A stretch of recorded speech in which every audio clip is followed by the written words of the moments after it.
দমকলে বিস্ফোরণ, নিহত এক মহিলা। মজুত রাখা বোমা ফেটেই বিস্ফোরণ ঘটেছে বলে প্রাথমিক অনুমান পুলিশের। মহিলাকে দমকল হাসপাতালে নিয়ে গেলে মৃত বলে ঘোষণা করেন চিকিৎসকরা। নিহত মহিলার স্বামীকে পুলিশ আটক করেছে। দমকলে বিস্ফোরণের ঘটনা, যেখানে এক মহিলার মৃত্যু হয়েছে।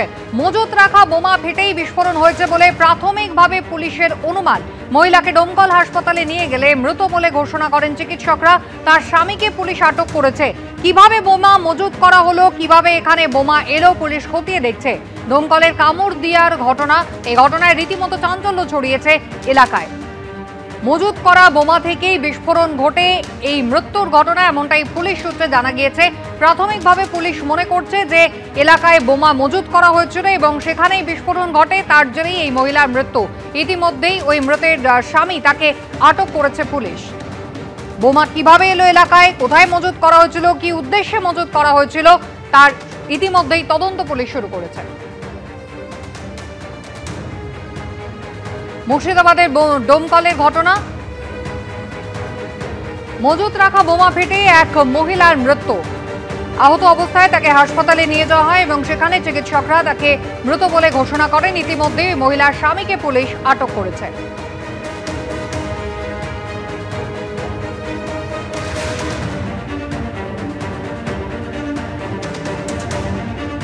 রাজীব চৌধুরী আমাদের প্রতিনিধি রয়েছেন আমাদের সঙ্গে। রাজীব, সদ্য পুজো শেষ হয়েছে, মজুত করা যে বোমা, সেখান থেকে বিস্ফোরণের ফলে এক মহিলার মৃত্যু। পুলিশ কি বলছে, কি ঘটেছে?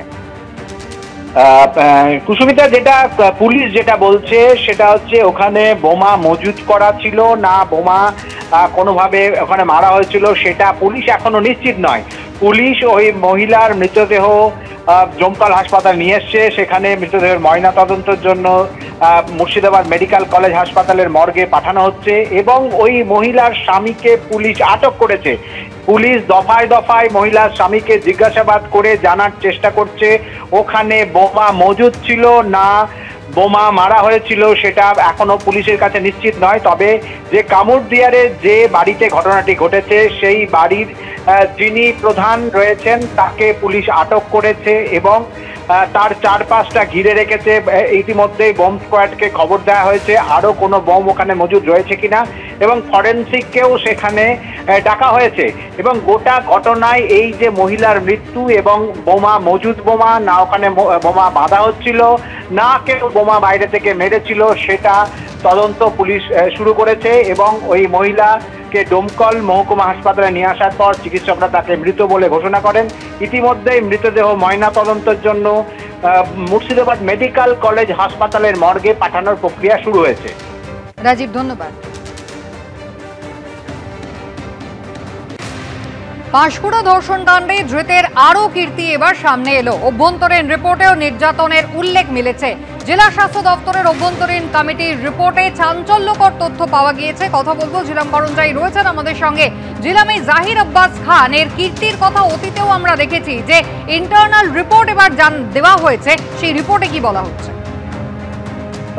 জেলা স্বাস্থ্য দপ্তরের ইন্টারনাল কমপ্লেন্ট কমিটি তারা এই যে অভিযোগ যৌন নিগ্রহ, ধর্ষণ ইত্যাদি এইসবের অভিযোগের পরিপ্রেক্ষিতে তারা নিজস্ব তদন্ত শুরু করে এবং সেই রিপোর্ট জেলা মুখ্য স্বাস্থ্য আধিকারিকের দপ্তরে জমা পড়েছে। সেটাতে স্পষ্ট উল্লেখ আছে যে ঠিকাদার সংস্থার কর্মচারীরা মহিলা পুরুষ নির্বিশেষে অনেকেই জানিয়েছেন যে তাদেরকে দীর্ঘদিন ধরে অত্যাচার করা হয়, বাড়তি কাজ করানো হয়, ভয় দেখানো হয়, হুমকি দেওয়া হয়, শোষণ করা হয় এবং একই সঙ্গে তারা প্রতিবাদ করলে তাদেরকে বিভিন্নভাবে চাকরি ছাড়া করার হুমকি দেওয়া হয়। যদিও তারা সন্তুষ্ট হওয়ায় কোনোভাবে এই নিয়ে এর আগে এই ইন্টারনাল কমপ্লেন্ট কমিটিতে এর আগে বা সরকারি কর্মচারীদের যে কমিটি আছে সেখানে কখনো এই বিষয়ে অভিযোগ জানায়নি। কমিটিতে এটাও দেখা গিয়েছে যে তারা জানতে পেরেছেন ওই বেসরকারি ঠিকাদার সংস্থা তারা নিজস্ব কোনো নজরদারির ব্যবস্থা রাখেননি, পুরোটাই তারা দায়িত্ব দিয়েছিলেন জাহির আব্বাস খানের কাছে এবং সে যেহেতু পুরোটাই নিয়ন্ত্রণ করত তাই এই ধরনের পরিস্থিতি তৈরি হয়েছে।